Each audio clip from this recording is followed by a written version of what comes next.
Le bulletin que nous démarrons avec le Conseil présidentiel sur l'emploi des jeunes prévu aujourd'hui. Prétexte pour nous d'aller à la rencontre d'un diplômé chômeur et d'un étudiant. Leur point commun est qu'ils sont tous préoccupés par cette problématique du manque d'emploi au Sénégal. C'est un sujet signé Maïmouna Ndiaye et Youssou Baro. Assise sous cet arbre, Mame John Pouy est en pleine révision. L'étudiante en droit se dit préoccupée par son avenir, mais elle a son mot à dire sur la tenue du Conseil présidentiel sur l'insertion et l'emploi des jeunes. On voit des aînés qui sont là à galérer tout le temps. Pourtant, ils ont eu tout leur diplôme, mais ils n'ont toujours pas de travail et c'est vraiment décevant. Le coordonnateur du regroupement des diplômés sans emploi fustige leur non-implication dans ce conseil. En réalité, on prend des décisions pour les jeunes sans les jeunes. Donc nous, ce qu'on a toujours fustigé et qu'on a toujours demandé est que les jeunes doivent participer à la prise de décision. Les jeunes doivent être associés à la part des demandeurs d'emploi. Et qu'après, quelques temps après, que cela se trouve être un échec et qu'on soit dans un éternel recommencement. Yves Allais souhaite que les choses se passent autrement après ce grand rendez-vous. Vous l'avez constaté, depuis que le président a annoncé les 350 milliards, vous avez vu beaucoup de structures et beaucoup de personnes parlaient d'emploi et parlaient de jeunes. Et il y a 1 an, il y a 6 mois, il y a 4 mois de cela, on n'entend des personnes. Ces jeunes ne portent pas espoir à ce Conseil national qui va parler ou définir leur avenir, car selon eux, les décisions sont toujours rangées dans les tiroirs. Merci à vous, Maïmouna Ndiaye. La mairie des SICAP et les commerçants du marché Liberté 6 Extension, toujours à couteau tiré, malgré l'annonce du maire Santy Agne de reporter la date de fermeture du marché. Les commerçants, les occupants montent au créneau et rejettent cette décision. Selon eux, ils ne bougeront pas dans iota de leur lieu de travail. Ils disent que le maire veut amener près de 500 personnes au chômage, ce qui est inadmissible. Un reportage signé sur place Fatimata Touré et Youssou Baro. Le bras de fer entre le maire des SICAP et les commerçants du marché Liberté 6 Extension continue. L'annonce de l'édile des SICAP de reporter la date de la démolition du marché jusqu'à la fin du Ramadan ne réjouit guère les commerçants. Selon eux, Santy Agne est en train de faire du forcing. Ce qu'il est en train de faire, il se contredit chaque fois. Parce que la fois passée, il avait dit qu'il allait démolir le marché le 15. Actuellement, il dit encore le 15.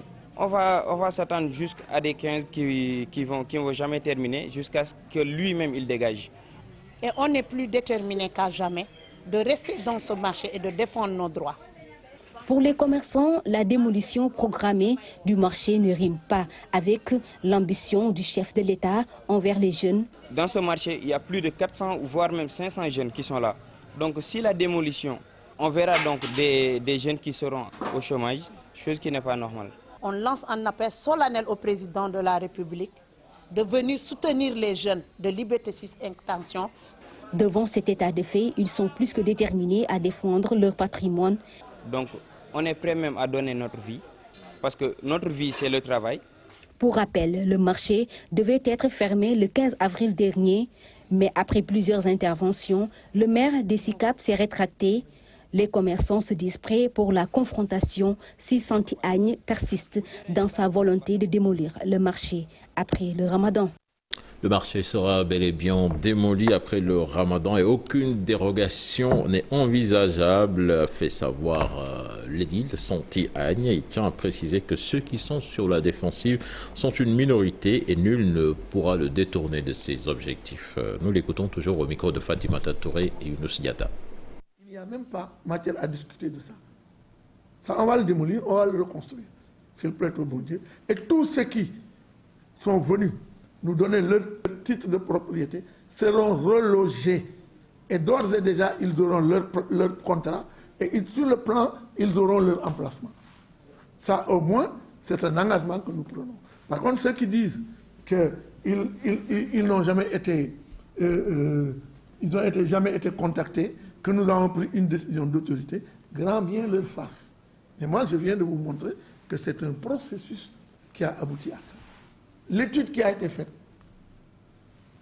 dit en préambule que le plan béton n'est pas respecté.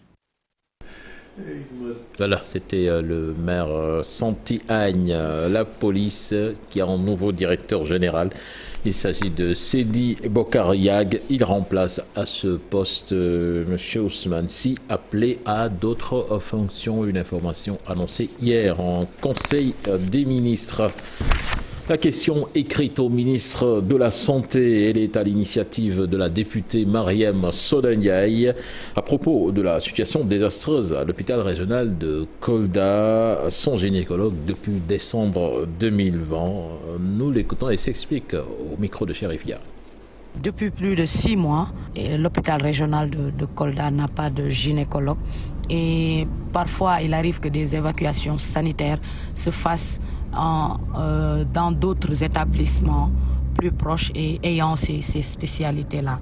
Et nous avons trouvé normal en tant que député de porter leur plaidoyer au plus haut niveau. Comme le ministre a un mois suivant le règlement intérieur pour répondre à notre question écrite, donc nous attendons et nous espérons qu'un gynécologue sera affecté dans les plus brefs délais et s'ils peuvent aussi envoyer un autre pour qu'ils servent de renfort, ce sera tout bénéfique pour les populations.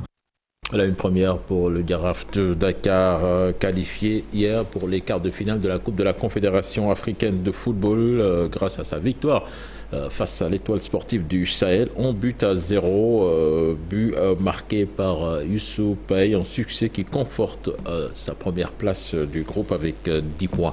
Cher Sadibou Boudjara. Merci à vous, cher Sadibou Boudjara, et félicitations au Jaraaf de Dakar. L'actualité internationale avec vous, Mamadou Fall, direction le Tchad. Tchad, tout à fait, Chartidiane Diao. L'opposition dénonce un coup d'État après la mise en place d'un conseil militaire suite au décès d'Idriss Déby. Une charte de la transition prévoyant l'abrogation de la Constitution a été publiée sur le site de la présidence. Plus de détails avec Pape Farening. Le mot est lâché par une trentaine de partis de l'opposition réunis au lendemain de l'annonce de la mort d'Idriss Déby. Participer à cette rencontre des petits partis, mais aussi des poids lourds tels que le parti de l'opposant Salah Keb Zabo ou des transformateurs. Ils dénoncent d'un coup d'État car, disent-ils, c'est le fils qui succède au père, l'un comme l'autre, qui plus est des hauts gradés. Le rôle des militaires est d'assurer la sécurité aux frontières, pas de prendre le pouvoir, expliquait Mohamed Bichara, le porte-parole de cette coalition. Une analyse partagée par l'Union des syndicats du Tchad dans un communiqué. Le bureau exécutif de l'UST rejette que la transition soit assurée par des militaires et condamne la confiscation du pouvoir par les armes. Tout comme les partis d'opposition, l'UST demande une transition civile et l'ouverture d'un dialogue inclusif. Un coup d'État aussi car l'Assemblée nationale et la Constitution sont dissoutes, tandis qu'un couvre-feu est instauré. Il passe d'ailleurs de 18h à 20h dans le dernier communiqué du Conseil militaire de transition. L'opposition demande donc une transition civile et l'ouverture d'un dialogue inclusif. Elle craint que Mohamed Idriss Déby, le président du CMT, ne respecte pas la transition de 18 mois et que l'histoire se répète. Hier soir, les chefs traditionnels se sont exprimés pour la première fois depuis le début de la crise et appellent aussi au dialogue. Merci. Au Tchad toujours, les rebelles du FACT demandent au chef d'État de ne pas donc se rendre à la cérémonie d'inhumation du président Déby. Le président français Emmanuel Macron, lui, compte bien faire le déplacement. Il sera présent à la cérémonie d'inhumation au Tchad ce vendredi. En Côte d'Ivoire, la base militaire de Ndotré, dans la commune d'Abobo, dans le nord d'Abidjan, a été cible des assaillants. Assaillants et forces ivoiriennes ont échangé des tirs une partie de la nuit, faisant selon l'état-major 3 morts et 1 blessé. L'identité des agresseurs reste inconnue. Russie, plus de 1000 personnes ont été arrêtées à travers toute la Russie pendant les manifestations en faveur de l'opposant Alexei Navalny, emprisonné en grève de la faim, a déclaré l'ONG EVD Info. Selon cette organisation spécialisée dans le suivi des manifestations en Russie, au moins 1004 personnes ont été interpellées, notamment à Saint-Pétersbourg où 351 interpellations ont été recensées, tandis que le cortège à Moscou a pu défiler sans incident majeur. Toutefois, sur l'affaire Alexei Navalny, Poutine appelle d'ailleurs les Occidentaux à ne pas franchir la ligne rouge. C'est tout pour cette page internationale, Cheikh Tidiane Diaw. Merci à vous, Modou Fall. Fatou Kinedem, c'était là la première tasse actu de ce matin. Voilà, vous l'avez dit, et il nous a rejoint sur ce plateau. Bonjour Mortala. Bonjour Fatou Kinedem. En tout cas, très élégant ce matin avec cette belle tenue. Bon, j'essaie de faire comme toi ou comme Cheikh Tidiane Diaw et Chérif Dia qui sont habitués. Modou Fall, n'en parlons pas parce que il est surnommé Fall Ndana.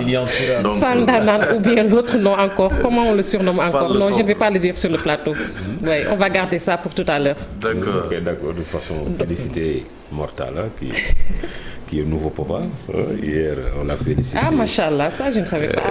Machallah, félicitations alors. Merci. Comme on le dit en Wolof, yalla dundu ta am day ak baay. Amin, merci. Voilà, vous l'avez compris, donc la revue des titres, c'est l'affaire de Mortala et c'est tout à l'heure après ceci.